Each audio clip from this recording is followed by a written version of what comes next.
The perspectives shared by the participants in this podcast are solely their own and not intended as medical advice. For any health issues, we strongly recommend seeking guidance from a licensed professional.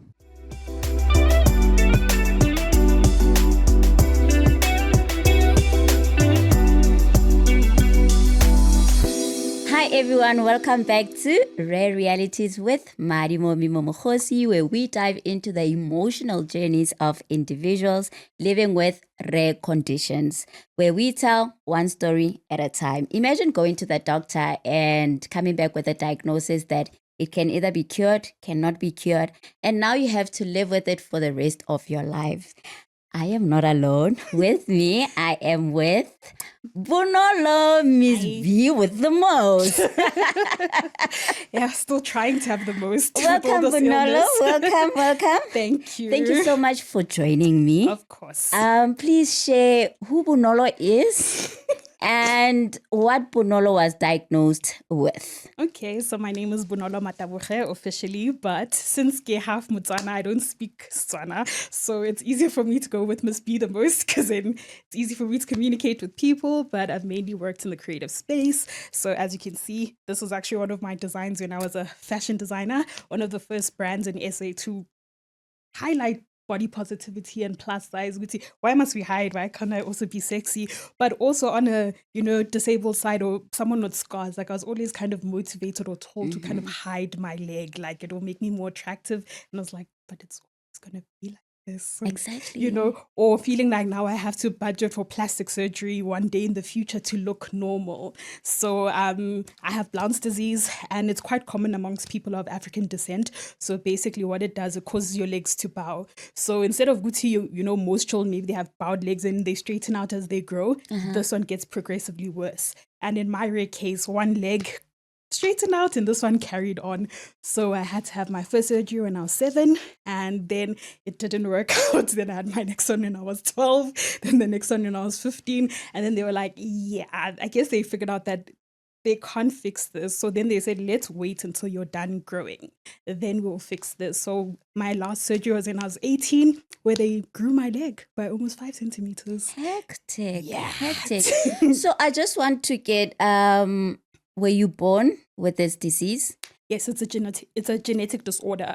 So they actually don't really know what's the full answer for why people have it, but they've mainly found it more with people of African descent. So this is why even when I've posted videos about it, I've gotten responses from people, let's say in the States, people with that African descent. Like there's so few of us maybe who have it or who talk about it, but it's most common amongst us. So you can't really get away from it. I was born with it. Oh, okay.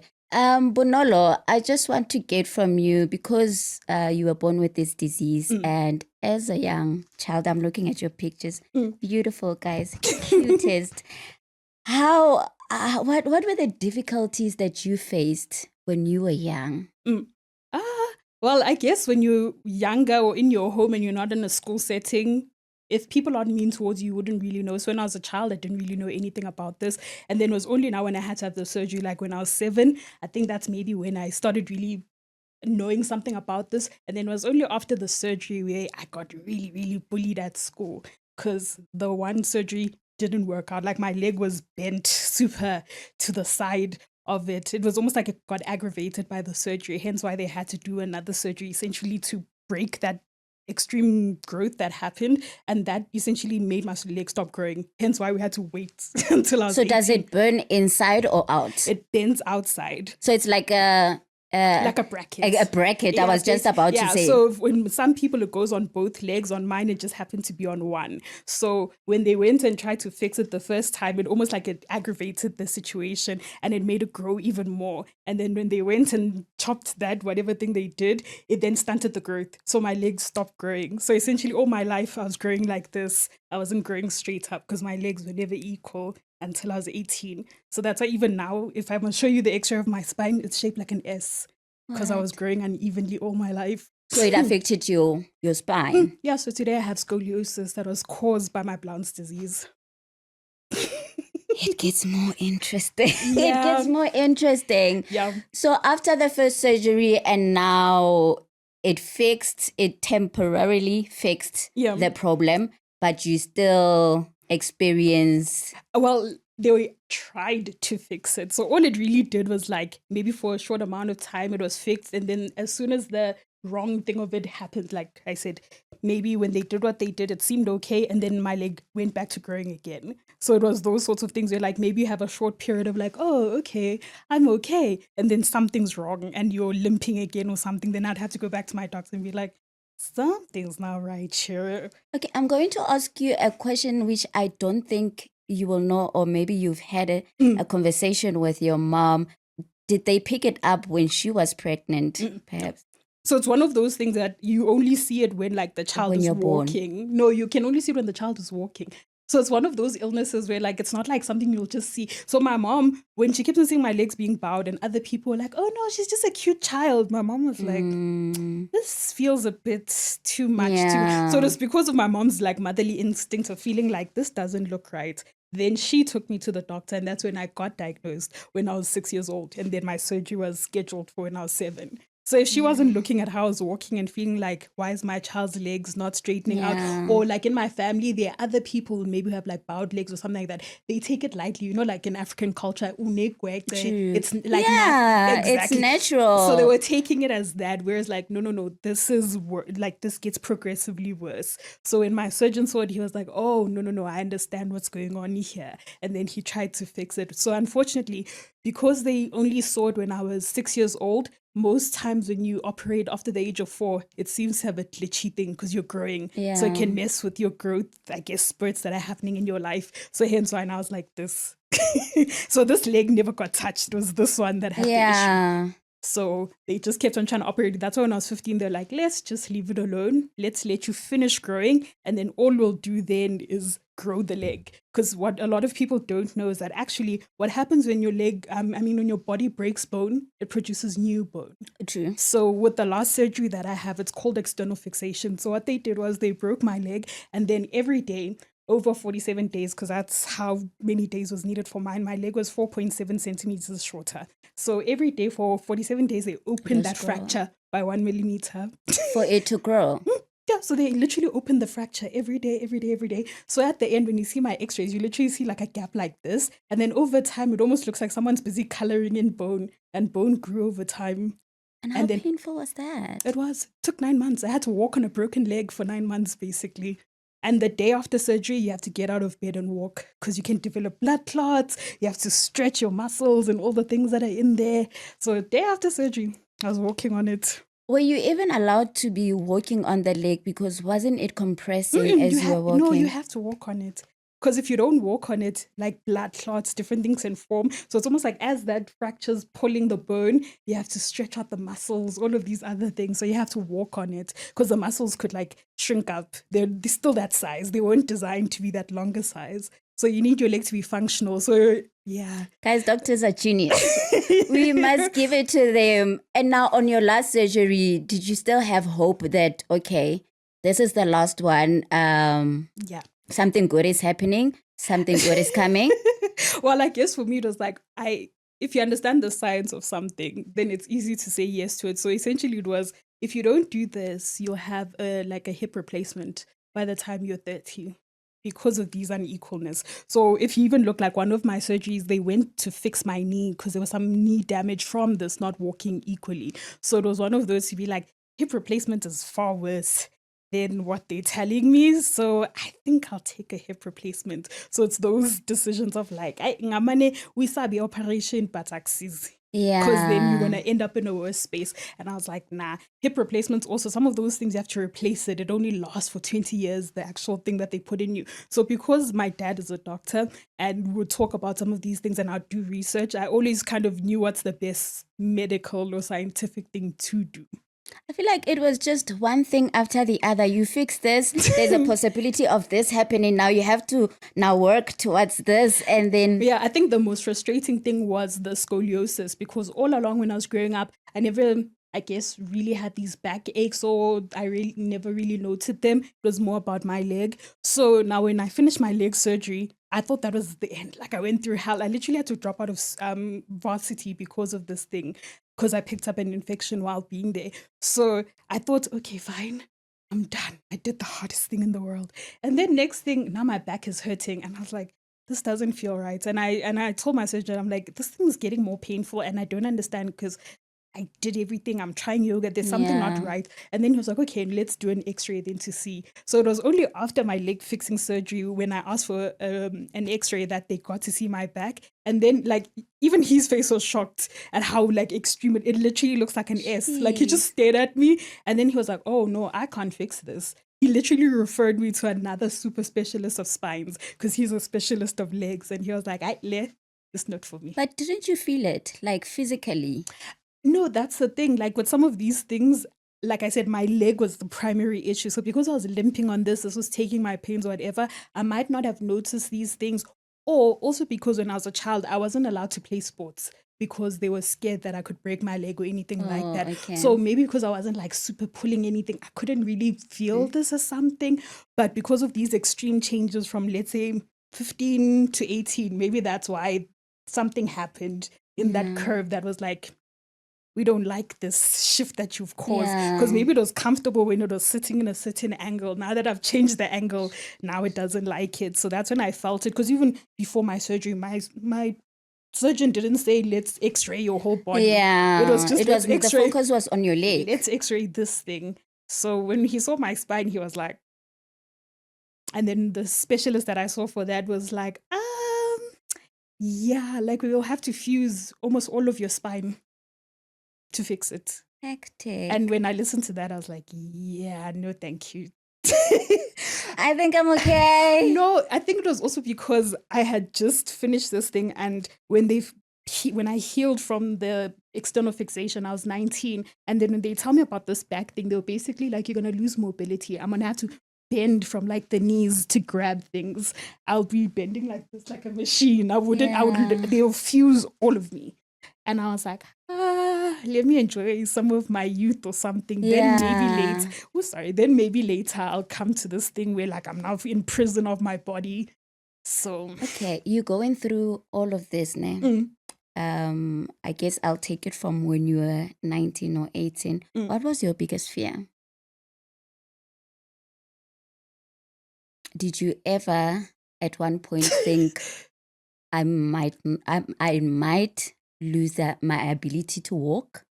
I think that's why I didn't say yes to the spine surgery. Okay. Because that was the one that was the most hectic. And basically my mom and my grand were crying, begging me not to say yes to the surgery. Because under normal circumstances, I'm the one who usually say yes to surgery without too much question, because I want a permanent solution versus I'm a police or whatever thing I pay. So I was like, no, let's fix it in a broad way. So the problem with that surgery is that it's basically like a 50-50 chance of you surviving, especially with how hectic that one was going to be. So for me, it was that to be like, okay, I've been a kid and fine, I got the chance to launch my business during this time of that operation, funnily enough. So it was like, okay, let me enjoy some of my life before I say yes to this thing. And I loved dancing. I used to host a radio show. So it was like, wait, let me enjoy this thing. It's just sounding like I just got, it felt like I did everything you said. Now what is this? So I think it was just that good how I'll never actually enjoy my body or enjoy being here. If there's some massive thing happening.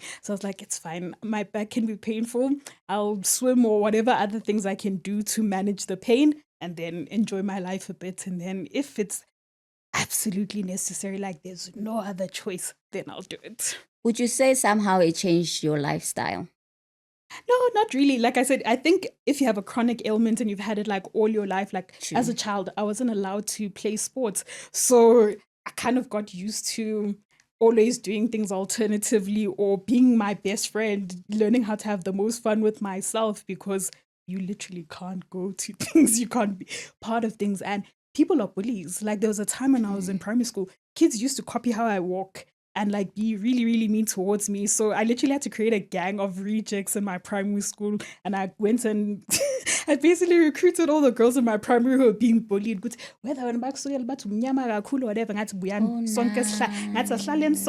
they say one thing about any person, we go and sort all of them out. So they leave us alone. Because it's like, don't you think we know this about ourselves? Whether I'm sick, whether I'm whatever, please leave me alone. Yeah, so you built a community of a defense group. I like please. No, because really, it's like, leave me alone. Tell me about please. something I can change. Tell me about something I don't know of. But even then, it's like, don't you have other things to talk about? Like, your own life doesn't interest you that you're Poglandelana Nami or whatever. Like, what was this? To the point that like my best friend at the time in primary school literally almost killed another child for me. Like, he told this person, like, stop talking about her, and he wouldn't listen. Or I'm shy I asthma attack, and he just watched him, and he was like, do that Say again. what you want to say now. It's like, it's trying to talk about us. And it was that to create that culture of like, no, it's not wrong for us to defend ourselves because this is exhausting. One of the hardest things I think as a sick person to go through is the critique and whatever's going on outside. No must bandage, whatever. Now you must worry that, I must cover this because people are going to say this or do this towards me. I'm already in pain. I'm already tired. Exactly. Like, why are you doing this? I don't enjoy this. You literally just took that's exactly how I feel when someone comes for me and I'm just there like, come on, this thing is already tiring me. What? No, I always, and people will say, oh no, don't wish upon your enemies, whatever. I always sometimes say, I wish you could have a day of this. Yeah. Would you even do even a second of this? Yeah. If you got as sick as I was, would you be able to pick yourself up? So I'm always encouraging or proud of, like, let's say, I like to call us not disabled, differently abled people for doing these things. To say there are people who are perfectly healthy. They don't have a pain. They don't have anything. They can't wake up, do that schedule, whatever, and do something amazing. Yeah. But, who literally people don't understand that, like, sometimes you regret waking up in the morning. You can't believe you're awake because you're like, oh my God, this thing. You can feel something in your body is so ready and you must start the day on that platform. Now, what do you create when you're already not feeling great? And there's nothing as painful as not enjoying like a whole week of not feeling any pain. Like you wake up and you just wonder, I wonder which part of the body is going to hurt today. Or you get woken up by the pain. Exactly. And people don't understand when you have a condition that is like that. Today I'm myself. I'm the happiest and I'm very active. Yeah. That later that day, things might be different. And if I tell you that I'm not okay, I'm not just being lazy. Or also, if I make the mistake of acting my age, like I used to accept, I know it means the next day I must sit in my bed with my leg elevated and the swelling and all of that. So I can't do these excessive whatever parties. You have to know what your body can manage and accept. Am I going to go out with my friends and have this leg problem? Or am I going to miss out on you? So like trying to balance what's worth getting painful for and what is not. And people not understand that I'm not fun. I can't do this because it hurts. Would you say that you missed out on a lot of things because of your condition? I guess I don't care about being a sporty person. So the one thing I am glad for is that the safest place for me to exercise was always water. So I'm, I guess, one of those few black people who know how to swim and love water. So I taught all my friends how to swim. So I'm glad they all know how to swim wherever they are today. So, this was the one safe space to be. Yeah. So I'm glad that I didn't miss out really. Well, netball and some of these other things, I'm like, the only thing I wish I got to do more, I wish I could still do today was skipping. That was my favorite game. But my principal literally used to scream at me from his office and tell the other kids, don't do this with her. Because he was scared of my dad. He was like, I don't want her father coming here. As busy skipping and playing umgusha. So there are some of those things I'm like, as a kid, I wish I did. But like, I still got to do things like swimming. So I enjoy water. That's not a trouble for me. And funnily enough, I think if you know how to share your story and don't use it as like just a pity thing, it actually does open doors for you. Because people have, as much as it can be frustrating where people invite you to things, I'm like, yes, please do invite me because of my talent, but don't limit it to because I'm talented with an illness. Am I good at what I do? Or just because of my condition? I don't just want to be. So that's why in fashion, sometimes I'd be a bit frustrated when I'd be invited to things and I'd be like, so am I a disabled designer or I'm a good designer? Like, why did you call me here? Don't put a condition to what I can do, Don't pity me. Exactly. Don't feel sorry. Yeah. Exactly. Because It's you those don't feel things. sorry about yourself. Exactly. And also, I want, how can I put it? Like a proper critique. Is this actually good? I would actually like to be good at what I do. Yeah. And this is sometimes, I think, the pressure that's on us as sick people to try and be normal. So now you don't know how to scale things with, okay, is this good? Should I do more? Should I spend less time, more time? Like, which one is working? Because I know they'll call me at certain times when there's disability or whatever months or whatever coming around. People want to call you for certain things, and it's like, no, but like outside of that, do I have potential? What more can I do? And I actually want to be a meaningful person because I wasn't raised to feel disabled. Like when I tell people this, I'm like, my parents didn't say this to me. And after leaving that, let's say primary school setting where I was super bullied about this, in other school settings, no, not really. Yeah. I was more bullied because I went to these more Western private schools. I was more bullied for being umntwana omnyama. Then my leg. That one wasn't so much an issue. That one was more on the side. So it was one of those things that's just like, okay, so like, why am I here? Yeah. And did you ever change schools, or were you at one school throughout? Oh no, I went to 5 high schools. So I went to one primary school. Funny enough, I went to Rosebank Primary. So you guys are, like, as we're walking here, I was like, oh, this mall has changed so much from my childhood memories. So no, I went to Rosebank Primary here. It was a pretty fun school. And then we moved to Cape Town, and then we went to I was there for grade 8 and 9 in one school, and then I changed because I went to America. I was in the States for a year as an exchange student. So that was my dream. We all saw this American dream. So I wanted to go to America. I wanted to be a fashion designer there. And then, I went to America for a year. And then I was like, never. I would visit there. I won't live there. I'm listening to you now, and I'm thinking to myself, like, nothing limits you. Like, you literally go out of the condition, it's there, yes, but it's you don't let it define you. I think it's also a time thing. Like, I think when you're sick, you don't, maybe other people are like, oh, I have 80 years or like 20 years. This time moves differently because in 3 months' time, I could be like bedridden. So I think it was that way. It was always like, I don't act like I have lots of time. I do the most with my time. If I have 6 months, the most, please, because I literally do not know if I fall there or something, next thing I'm stuck. So you live for the future? Yeah, the most. I do the most.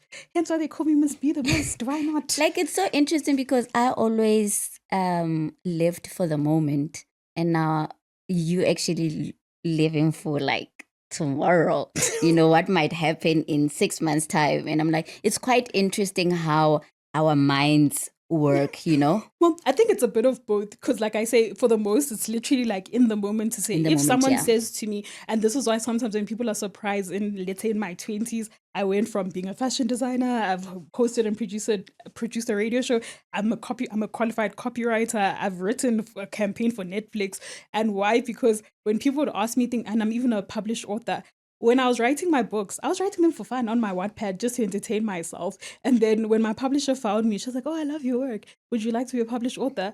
And in my head, I could have said no because I didn't have any qualification of being a writer, but someone liked it. So a lot of people, I think, were in prison of those things of like, you must have a degree, you must. And it's like, but what if you just said yes and learned along the way?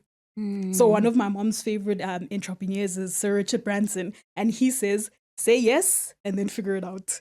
So that's kind of been the policy I've had to be like, okay. And no, honestly, and everything I've said yes to and figured out along the way, I've not succeeded at. I've asked people in this space, and I think that's one thing you must learn to do. Just ask people who are doing that thing, and you'll be surprised. Most people actually like to talk, or they're not used to being heard and their opinions mattering to people. So I literally sit and just listen to people and take notes. Oh, okay. So if I want to do this thing, okay, this thing doesn't work, jump this one, blah, blah, blah, done. Say yes and figure it out later. Why not? Okay, now that's the mindset I'm going with when I leave the podcast, guys. So just know we're just saying yes, so we'll figure it out. Yeah. Now, almost being an influencer, where did you learn that? Was there a special school? No. Is there a special school for this? Now we're a podcast. So if you didn't say yes. And honestly speaking, because honestly, being a podcaster wasn't on my timeline. List of things you no, thought of no, no, no, doing. no. And then I was Exactly. put on the spot, and I'm like, yes, I'll do it. I'll do it. It was like literally with me and radio, where I had a friend where I was watching his thing and he was like, "Oh, I'm leaving. Oh, this is this change that's happening. Come and do this." And initially I thought, okay, maybe I'll just produce this a bit, whatever. And then I was the presenter and I was like, okay, I like this. And quite Yeah. literally, even the funny enough, my degree, I was reading an advert for that bursary on my show. And then I was like, oh, this sounds interesting. And I just I said yes. think And I want to study that. and then I applied. And then I got the bursary and I learned how to write adverts. Guys, when I in my next lifetime or when I grow up, because I'm already old, I want to be like Bonolo. Like I want to be like you. Guys, it's not hard. Just say yes. Because honestly speaking, when I listen to a lot of people, I'm just like, so you limited yourself basically. That's what Yeah. happened. Or you let someone else convince you that this is not a good idea or whatever. Or let's say, like in this world that we live in, worse after COVID and stuff, a lot of these traditional things, being a doctor, all of these things aren't guaranteed. So why would you not say yes as much as you can? And if something doesn't work out, fine, walk away. But at least give yourself the shot. You don't actually know. You don't know who you'll meet in these other spaces.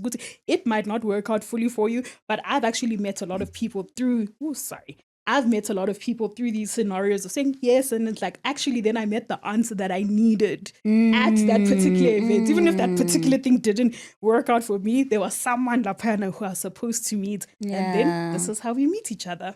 And do you have any siblings? Yes, I have a younger sister. She actually just came back from Scotland. So that's when she's doing her PhD. Yeah. She's like my dad. She's a scientist. And even like you'll even see in my videos, like, well, some people don't know I have a sibling because she's like, you see those poppy actors for people like her, they don't want to be on camera. You can literally see her doing this on my videos. Like, no. So She doesn't want to be seen. no, day and night. She doesn't like popularity and all of Yeah. these things. And I'm like, it's fine. We don't have to be the same. And your family, do you think it was emotionally it was emotionally draining on your side for them to see you go through this whole thing? And how did they take it though? I think, like I said, maybe because I had the fortune of my dad being a medical Yes. doctor, so it wasn't like freaking out and all of this stuff. If anything, he was upset with people bringing in any fears or things like even my first operation, I was mostly calm going in there. And then I think maybe it was like my grand or someone crying on the day that made me now scared or something. So like, why, what's this happening? But otherwise, under normal circumstances, they would explain. And like, I'd always have the choice to be like, okay, what do you want to do? This is what they say you need to do. These are your options and so on. Yeah. So I think in that, it was never made to feel like, I think, like I've said before in some of my other interviews, like this massive, like other people, disabled people feel like they are a burden to their families. Like people bring this up a lot on you. And I didn't have that. Like I always had those people who are like, okay, we're trying to make this as easy as possible for you, putting you in those things like the swimming or whatever that you can still be active, you can still be a child or so on. And like, I don't remember being called disabled in these things, except outside of my home and like people being mean towards me out there. But my dad was like, if they touch you first, I'll defend you against anything. So when I created my little gang, I was like, I know my dad will come and I'll tell him that they said this or they did this to me. And he'll be like, good. Because he never wanted that thing of I must be small or be shy or whatever, because people with their weird outside opinions are treating you badly. There's nothing wrong with you. You can I love be how anything. your dad was overprotective of your mind and your physical being, you know. We see you as there is no word that I dislike like normal. Because who defines normal? And just because I'm different, you think I'm abnormal? So yeah, he Or just became, because I'm limping, there's also something wrong with my mind. And it's like, these are two different things. You do know that, yeah, right? you know. So like, there's nothing that my leg has a problem doesn't mean I can't understand. And that was also the other thing that I guess some of the people hated, was that they're not getting the usual experience of a disabled person, because I've always been top of my classes. Ooh. I'm very clever. So it was like, yeah. what are you going to say? I think after this episode, I can now conclude by saying a condition is a physical thing. But what lays here and what lays here, And it's the is people around you. yeah, So I the had the people fortune, around like you. even my mom, my grandmother, as much as like she was more of a church person. So even before we'd come for holidays, she would call us and remind us to pack skirts for church. So, but even in general, she Yeah. would still advise me to wear longer skirts because she comes from a community where people are judgmental. So she was worried that like people would judge me or whatever because of my leg. But on my mom's side, my mom would buy me shorts and all this stuff. She wouldn't buy me different clothes than my sister. So I didn't see a problem with my leg because my family didn't treat it like there's something wrong with it. There's something wrong, And I understood, I'm like, okay, my grand's older, she's more, like she's coming from those societies that are more modest. Even she can't, let's say, wear a short sleeve or whatever because of these things. I was like, okay, fine, this is different. This is not like a community thing. And my mom's friends and other people that I was around, they didn't treat me differently. Whether they had a conversation with them or not, I don't know. But everybody more or less who was around me treated me like there was nothing wrong with me. And then it was only at those school settings where, and then my parents and other people made it clear that like, these people are not your family. They don't own you. There's nothing that essentially that they can do for you. They can only damage you. So don't care about what they say. It doesn't mean anything. So once I crossed that bridge of like, so what if you call me stool? Do you buy my lunch? I feel like you grew up as a very confident girl, a very positive. I had to learn how to. I had to learn how to. Because Take us through. Because if I didn't, I would have, oh gosh, I would have been smothered by what people were saying and doing. Because like in that gang that I created, it was also to save my friends because they were also going in this loop of now you feel like you're not, never mind being disabled because you're darker in complexion. Like they were picking things on various people. And like you said, what is normal?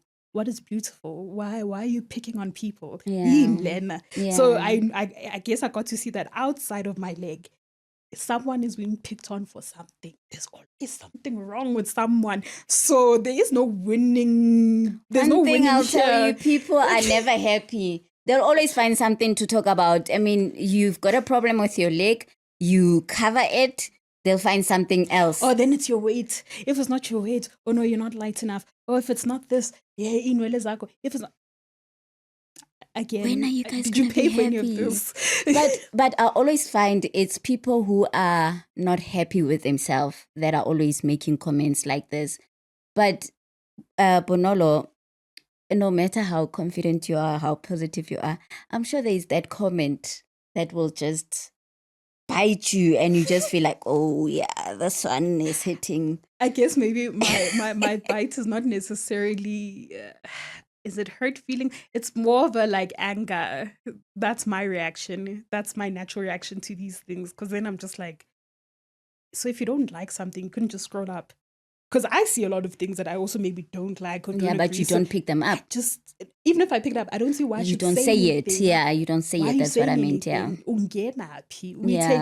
I'd understand maybe if you're a shareholder in my company or something. Why does it bother you to that effect that you feel the need to say or do something? Because I'm also aware of being on the side of where people say or do a lot of things towards you. And like you're right, there can be that day where you're not okay, where something is said to you or whatever. And for me, it's usually people close to me who can affect me. It's not far off. Because quite literally, you are a stranger. I don't know you. Yeah. I really do not know you. Yeah. But if it was someone like here who didn't show up or said something, I think then I'd be like, that hurt. So like I said, with my grandmother, those things of learning with, oh no, it's because of her overall community and raising of this thing of cover your leg. It's not, it's just like it she hates because me. It was like, okay, no, this is her community, this is how they all behave, so I'm gonna have to be okay with her not always giving me that speech of like, or if I told her that people are bullying me, her answer was always wear a longer skirt. And it's like, that doesn't actually solve the problem. Because they know I have this thing, so I'm already, or I'm limping. So how does wearing a longer skirt cover the limp? Yeah. So it's things like that where it was like, it's okay. So at some point you have to not care about other people's opinions enough or whatever, so that you can protect yourself, create that wall, because you'll go insane. Already waking up in pain is enough. And then now you must listen to someone busy coming at you and you're like, I'm already sore. You almost wish you could give them a teaspoon of what you're feeling to be like, okay, now that you're feeling it, have a part of it as well. No, I'd like you to tell me. How does it feel? or if they Yeah. mad at you for getting there late or whatever, and you like try to explain to them, say, no, this happened. If I Yeah. could do this, I would have done it normally. Hence why, like, even in my last job, I had to quit after a month because I started having seizures 2 years ago. So when I took the job, I was a bit anxious about taking it, but I was like, okay, fine, and pass of work through my illnesses. And then after a month, I had to be fair to them and tell them to be like, no, I feel like maybe up until I fully control this, I won't be able to do this job well. I don't want you to keep me here because uyangizwela or some disability thing, whatever. I want to be here because I'm good at what I'm doing. Yeah. So let's leave this until it's actually fixed. You just mentioned seizures. Yeah. And if I'm not mistaken, you're also epileptic. Yeah, well, it started. It started 2 years ago, funny enough. Gosh, so you see when you keep getting illnesses and you're like, Kanti, When does it exactly, stop? like people don't maybe get that part. You're like, is this it? Like, I feel like an experiment now. Like, when does this end? Like, I think I saw you also had spinal fusion, and when I saw that surgery of yours, I was like, Yeah. I hope this is not a sign. I was like, no. I was like, I really Yeah. don't want to do this thing. Yeah. So with the seizures, what happened was in 2022, we were part of an advert for Standard Bank because during COVID, a lot of farmers lost their clients because, restaurants closed and things like that. So then Standard Bank created a project where they were buying from farmers and then getting food to people and like, I guess almost creating soup kitchens or working with those to make sure that food doesn't rot and it gets to people. So we were one of the businesses that were part of that. So then they were shooting an advert with us to, highlight our business and the farms that we work with. So while we were shooting that advert, it was a 2-day ad. So the first day, my gran arrived the day before. She wasn't looking well. She had diabetes all my life. And then during COVID, she fell into a diabetic coma. So that thing that happened to Sophie Ndaba, where she suddenly became really thin. Yeah. That happened to my gran as well. So then ever since then, she was not too healthy. So then she was there for the advert in day one. And then whenever you shoot something, you're supposed to have a medical person on set. Yes. So then we got the person to see her and she was like, I don't think she's doing too well. Maybe just take her to a hospital or whatever after this so that they can just check on her or whatever. So fine, we went and dropped her at the hospital after that. Then day 2 of the shoots, they call us at the hospital. And they're like, no, please come and see her, whatever. So we had to decide, are we like cancelling the whole advert or what? And I was like, no, it's fine. Like, I'm not the main star of this. My mom can carry on. I'll go to the hospital. So then I went to the hospital. Then when I got there, they told my gran had passed away. And now I had to decide, like, do I call my mom and let her know? And now this whole ad thing is like collapsing. Or do I just like go back to the farm and like just wait until they're done shooting this thing and then tell her what happened? And then fine, they finished shooting what happened. And then I guess my mom could see from my face, because I was obviously red from crying, that something must have happened. Yeah. And then I told her that my gran passed, and then it was pretty sad. And then I think maybe it took like a month or two for the ad to come out. So my gran passed away on Women's Day. And then what happened? Oh, then after my grand's passing, my mom's birthday was sad. My sister's birthday was like, everything was just sad. It was just like a very sad time for me. And then my grandmother's favorite holiday was Christmas. So now I was really thinking, what do I do for Christmas, to make it just a happy thing for a change, like just to try and make this a bit better. And I think maybe I was very stressed over that, trying to figure out what to do and just overly sad about the whole scenario, that literally like 2 days before Christmas, I was on my bed and my sister said she came into my room and heard strange noises, and that was me having my first seizure. And ever since that date, they've been happening. It has just been continuous. And because I didn't have these as a child, they say that it's a traumatic response. So they were caused by stress. And I was like, okay, I guess. So for the past 2 years, it's been that, like I said, I had to quit my job because I can't tell you that if you say 2 o'clock like now, we have the fortune that nothing's happened. Last year, was it December? Metro FM invited me for an interview. I had a seizure, literally, as they were trying to interview. Are you okay now? But that's the problem. And this is literally the most frustrating thing about the seizures, at least with my leg. I feel like I mastered it. I knew it's like, if it's hurting in this sort of way, then I know, okay, don't go anywhere. Yeah. It's not going to cope. With seizures, there's no warning. We could be talking like True, this. and then it just happens. Exactly. So even with them, so at least with the medication they've put me on now, the luck I'm having is not having these falling and collapsing seizures. It's more like just freezing. So literally on Metro FM, Lerato Kganyago was like to me, "Oh, hi, Bonolo." And you see how you greeted me? And then I guess I was about to respond to her and froze. And that was the end of the interview. And this is why sometimes I don't tell people when I go do interviews and stuff, because I'm like, I'm not sure if this is gonna actually work out or whatever. So and then like people who are listening to it, like my friends and stuff, like, oh, when I read the messages after, they're like, what happened to your interview? And I was like, so what had happened was, but I guess on one hand, I'm a bit glad that it happened in a normal setting. So when these people see these things, they understand that they're real. And if it touches them, they might give a helping hand to someone who has these things, because being sick is expensive. It is. It's very expensive. Are you taking any medication, one for your leg? For that? No, so I don't take anything for my leg. Okay. I could use painkillers, but I'm not a fan of these strong painkillers that you need for that. And you don't have to take any calcium for the bones too?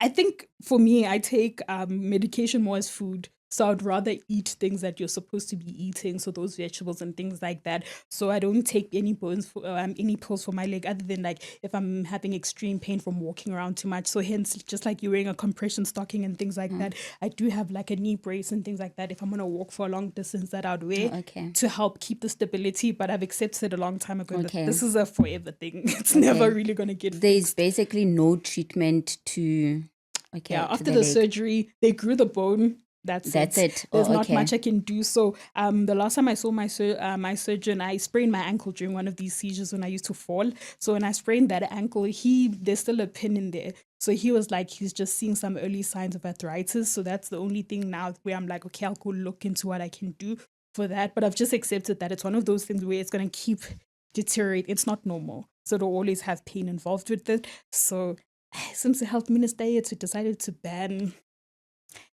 some of us, that's what we use for pain. Because like I said, I hate strong painkillers. They're very tough. People don't understand how you can literally not function. It feels like wading through mud and water trying to get through your day. So trying to find things that still make you functional. And then when it comes to the the epilepsy, that's the pill that I'm on, Epilim. So that's mainly what they put you on to try and stop whatever's going on in your brain. And then they gave me folic acid.